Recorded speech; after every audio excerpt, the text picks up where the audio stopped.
lawful, and its main components were reversed 9-0 unanimously, stating clearly that neither Secretary of State nor the President could be compelled by anybody to forcibly retrieve a citizen of El Salvador from El Salvador, who again is a member of MS-13. But then you had Secretary of State Marco Rubio seeming to suggest that the president can deport people whether the courts agree or not. The foreign policy of the United States is conducted by the President of the United States, not by a court.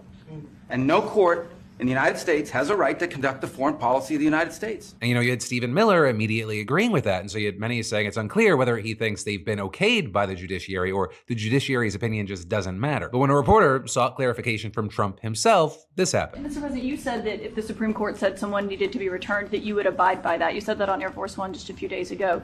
And they said that it must be facilitated. Why don't you just say, isn't it wonderful that we're keeping criminals out of our country? Why can't you just say that? Why do you go over and over? And that's why nobody watches you anymore. You know, you have no credibility. Please go ahead. And then when the next reporter asked how many illegal immigrants he wants to send to El Salvador, he replied as many as possible and even seemed to suggest that U.S. citizens should go as well. We also have homegrown criminals that push people into subways, that hit elderly ladies on the back of the head with a baseball bat when they're not looking, that are absolute monsters.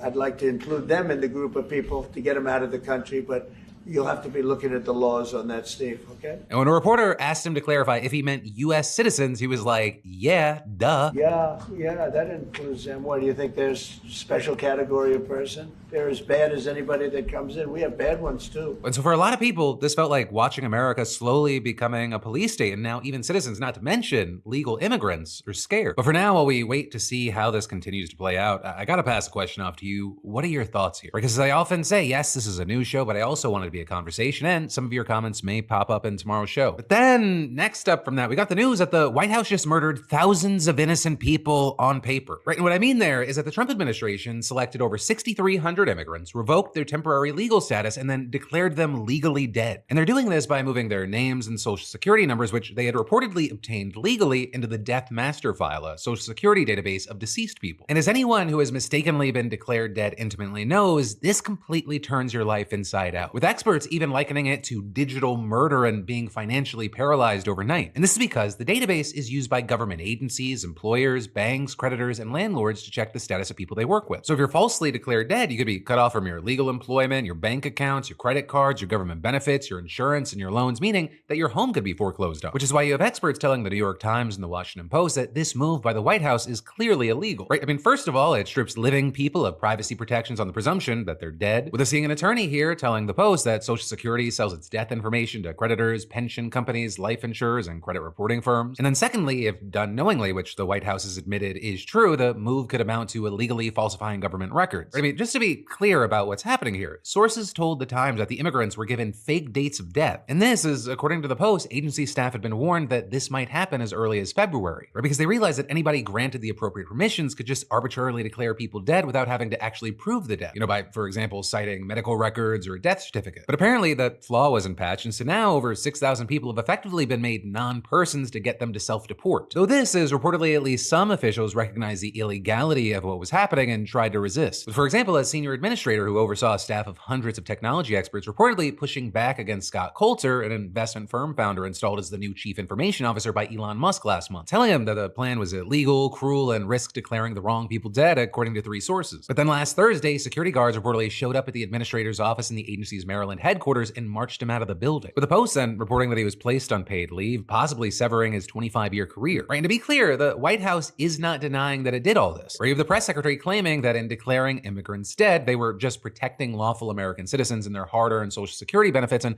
ensuring illegal immigrants will no longer receive such economic entitlements, and then adding, anyone who disagrees with the common sense policies of this administration can find a new job. And so the White House claims that the people it's declared dead are convicted criminals and suspected terrorists. But this, as it hasn't provided provided any evidence of those claims or explained how it concluded that. Right? And we've already learned from the Post that the affected migrants include a 13-year-old, a 14-year-old, 2 16-year-olds, and one person in their 80s and a handful in their 70s. With then also the Times reporting, in addition to the 13-year-old, there were 7 other minors. And in case you're wondering, reportedly some agency staff have since checked some of the youngest immigrants against data that the agency typically uses to search for criminal history, and they didn't find anything. And this is a thing to keep in mind, is by all accounts, these were not illegal immigrants. They were people who entered the country and obtained their social security numbers lawfully. And as we wait to see how all this plays out, you have some officials saying that the White House is going to expand the death database method to even more people. And pretty soon, a lot more are about to become potential targets, especially because over 500,000 Cubans, Nicaraguans, Venezuelans, and Haitians who arrived under Biden's parole program are set to lose their legal status this month. Right? And the government's already begun revoking parole for nearly 1 million more people who entered the U.S. using the CBP-1 Act. But this also is at the same time we're seeing legal challenges brewing. With, for example, the Social Security General Counsel's office reportedly preparing an opinion that the death database move violates privacy law. And that, is a lawsuit already filed against the agency, is now using this news to argue that the White House violated a temporary restraining order blocking those from the agency's systems with personally identifiable information. But also, while this is particularly shocking, I mean, this death database thing, it's just one way that Trump is repurposing government agencies for immigration enforcement. Like in February, for example, Social Security reportedly agreed to hand over the latest known addresses of nearly 100,000 people to the Department of Homeland Security, which is something that officials say has never happened on this scale before. And then you've got things like the news that the Treasury agreed to hand over tax data to the DHS so they could track down and deport migrants, with the acting head of the IRS even recently resigning over the move. But for now, we'll have to wait to see how this continues to evolve. But then, shifting gears from that, next up, we gotta talk about this Minecraft movie chaos. Right? Because while Minecraft is in movie theaters all across the country, it just beat out the new Captain America to become the biggest box office hit of the year so far in the US, with it in just 10 days making $280 million domestically, earning $550 million globally. It has also come with a healthy side portion of anarchy, with clips popping up online of things like Jack Black's character shouting "chicken jockey" as something's happening in the movie, people in the theater just going absolutely batshit crazy, screaming, jumping, throwing popcorn, sometimes people climbing on each other's shoulders, and in at least one case, someone brought a real chicken. All of which, as you can imagine, at the very least, creates quite a mess in the theater, which is a former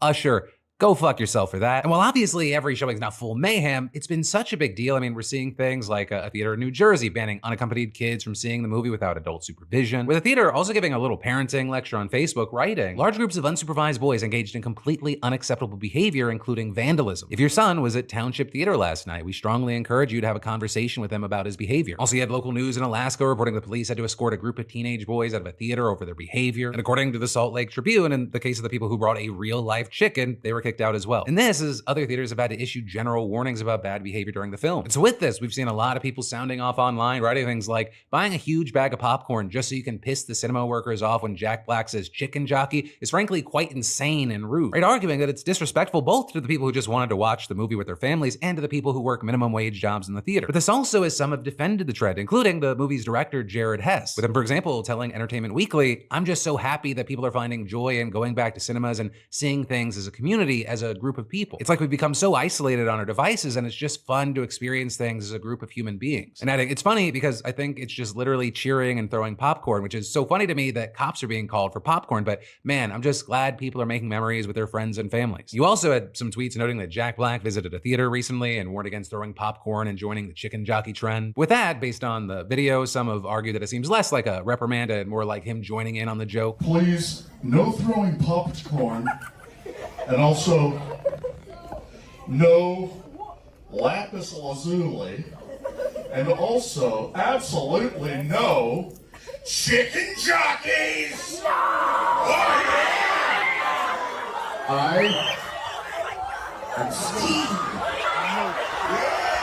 Right, and all of this playing out as the film, again, has been a huge box office hit. And in fact, another thing that we're seeing are theaters trying to find kind of a happy medium. With, for example, Regal Movie Theater is announcing so-called chicken jockey screening. It's in 40X, so it has those chairs that are moving around, and they tweeted, "Dress up as your favorite Minecraft characters, whoop, yelp, clap, and shout chicken jockey." Which, hey, if you can compartmentalize the chaos, I think that could be a happy middle ground. Though you also have people online equating this to Regal negotiating with terrorists. With this, I also got to pass the question off to you. What are your thoughts? Also, if you went went to the theater? What was your experience? Or for me, I brought my kids the first Friday that it was out. It was a packed theater. There were a lot of kids. There was some excitement and cheering, but there was nothing crazy. But this movie, like, it definitely found its audience. Like there were like middle school age children standing up at the end, clapping like they just watched a masterpiece. And then I've got more news for you in just a moment. But first, are you looking to make that big purchase? Maybe a house, a boat, or that dream vacation, but there's a mountain of debt holding you back? Because yeah, I get it. This is way more common than you think. Life throws curveballs that we can't control, and suddenly those big plans get put on pause. It's stressful. But today's sponsor, PDS Debt, they can help you break free from debt and get you and your financial future back on track no matter what your credit score is. Because PDS Debt isn't just about managing your debt. They help you take charge of your financial life so you can make those big purchases you've been dreaming of. Their customized programs are designed for anyone carrying $10,000 or more in eligible debt, and they go beyond